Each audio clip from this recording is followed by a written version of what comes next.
Hello, good morning बच्चों। कल हमने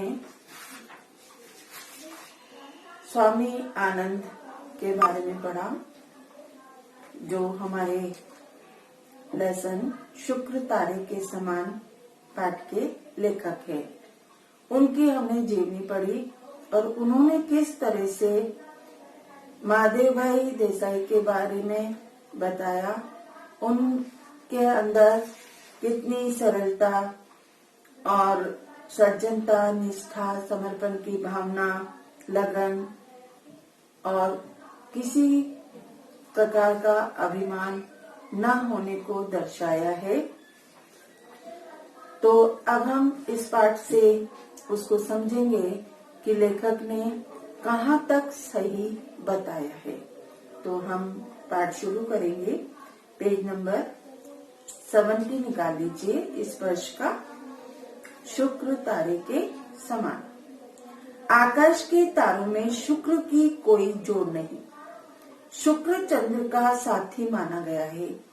उसकी आभा प्रभा का वर्णन करने में संसार के कवि थके नहीं।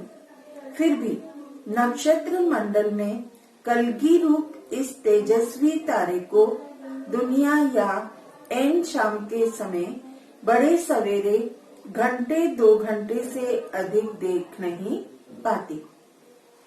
इसी तरह महादेव भाई जी आधुनिक भारत की स्वतंत्रता के उषा काल में अपनी वैसी ही आभा से हमारे आकाश को जगमगाकर देश और दुनिया को मुग्ध करके शुक्र तारे की तरह ही अचानक अस्त हो गए।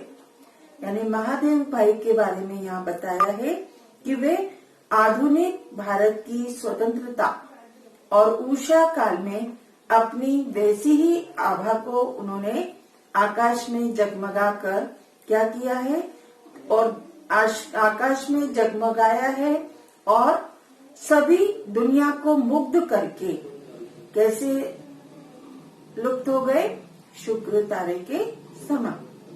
सेवा धर्म का पालन करने के लिए इस धरती पर जन्मे स्वर्गीय महादेव देसाई गांधी जी के मंत्री थे। मित्रों के बीच विनोद में अपने को गांधी जी का हममाल कहने से और कभी कभी अपना परिचय उनके पीर, बावर्ची, भिश्ती, खर के रूप में देने में वे गौरव का अनुभव किया करते थे। गांधी जी के लिए वे पुत्र से भी अधिक थे। जब सन 1917 में वे गांधी जी के पास पहुंचे थे, तभी गांधी जी ने उनको तत्काल पहचान लिया और उनको अपने उत्तराधिकारी का पद सौंप दिया। सन 1919 में जलियांवाला बाग के हत्याकांड के दिनों में पंजाब जाते हुए गांधी जी को पलवल स्टेशन पर गिरफ्तार किया गया था। गांधी जी ने उसी समय महादेव भाई को अपना वारिस कहा था।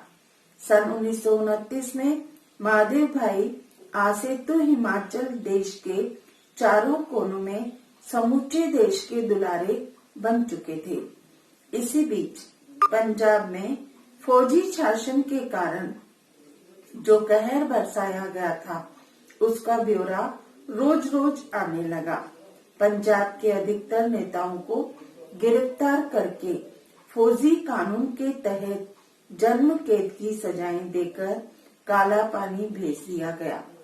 लाहौर के मुख्य राष्ट्रीय अंग्रेजी दैनिक पत्र त्रिभुवन के संपादक श्री कालीनाथ राय को 10 साल की जेल की सजा मिली।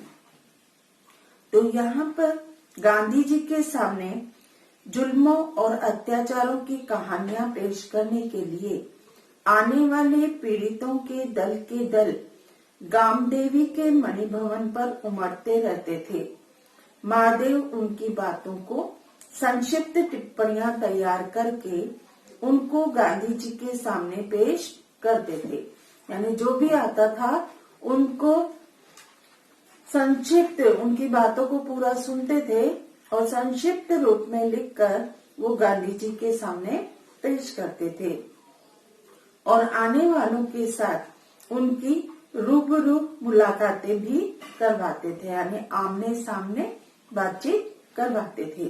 गांधी जी बम्बई के मुख्य राष्ट्रीय अंग्रेजी दैनिक बॉम्बे क्रॉनिकल में इन सब विषयों पर लेख लिखा करते थे।